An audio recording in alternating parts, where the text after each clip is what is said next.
यह वीडियो आपको MAICO arrow scan का उपयोग करके OAE माप करने का तरीका दिखाएगा। कनेक्टर में प्रोब प्लग को सीधे धकेलकर एरो स्कैन को OAE प्रोब से कनेक्ट करें।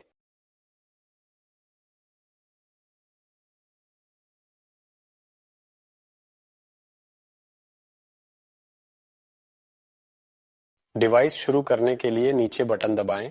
मेनू में ऊपर और नीचे बटन के साथ नेविगेट करें। किसी विशिष्ट सेटिंग को बदलने के लिए उपलब्ध विकल्पों के माध्यम से स्क्रॉल करने के लिए बाएं दाएं बटन का उपयोग करें। TOA और DPOAE स्क्रीनिंग के लिए विभिन्न परीक्षण प्रोटोकॉल विभिन्न परीक्षण मापदंडों के साथ उपलब्ध हैं। प्रोटोकॉल मेनू में बाएं दाएं बटन दबाकर आप जिस प्रकार का माप लेना चाहते हैं उसे चुनें।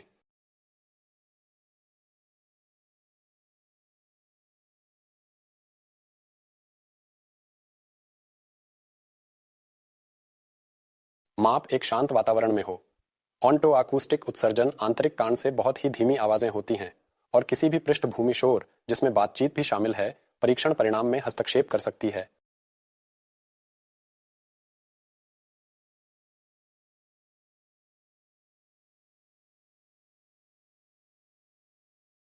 सुनिश्चित करें कि जांच में एक नई जांच ट्यूब डाली गई है। एक कान की नोक का चयन करें जो रोगी के कान नहर के आकार से मेल खाती हो। ईयर टिप को प्रोब ट्यूब से जोड़ें ताकि यह पूरी तरह से ढका हो। प्रोब को धीरे और सुरक्षित रूप से पेशेंट के कान नहर में रखें। यदि आप सावधानीपूर्वक रोगी के कान को पीछे और ऊपर की ओर खींचते हैं तो जांच को सही ढंग से रखना आसान हो जाता है, जिससे कान नलिका थोड़ी सीधी हो जाती है। जांच को पर्याप्त गहराई तक डालें ताकि यह बाहर न गिरे।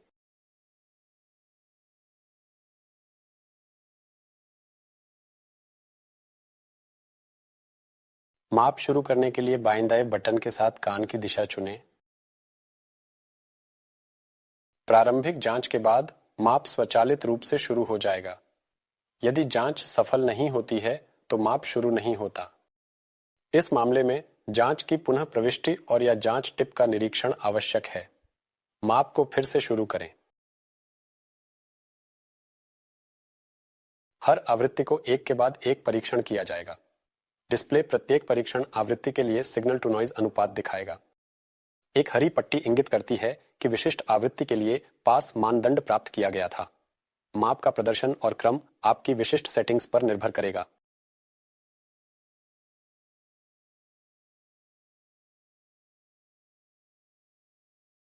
एक हरे पास का मतलब है कि चयनित स्क्रीन इंक प्रोटोकॉल के लिए पासिंग मानदंड पूरे हो गए हैं।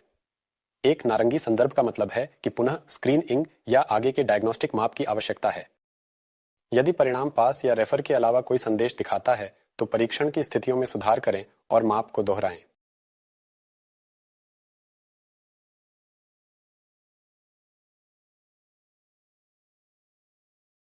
दोनों कानों की स्क्रीनिंग के बाद ईयर टिप को हटा दें और उसे फेंक दें। यह सबसे अच्छा अभ्यास है कि प्रत्येक पेशेंट के बाद या जब ट्यूब बंद हो जाए तो कानों के बीच में प्रोब ट्यूब को हटा दें। हटाने के उपकरण का उपयोग करके प्रोब ट्यूब को पकड़ें। हटाने के उपकरण को प्रोब पर तब तक धकेलें जब तक यह स्थिति में स्नैप न कर जाए। ट्यूब को प्रोब से सीधे बाहर खींचें। पुरानी ट्यूब को नष्ट करें, एक नई लें और उसे प्रोब में पूरी तरह से बैठने तक डालें।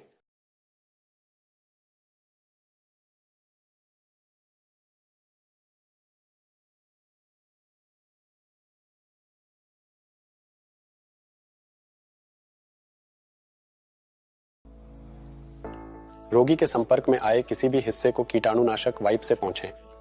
अल्कोहल रहित वाइप्स का उपयोग करने की सिफारिश की जाती है।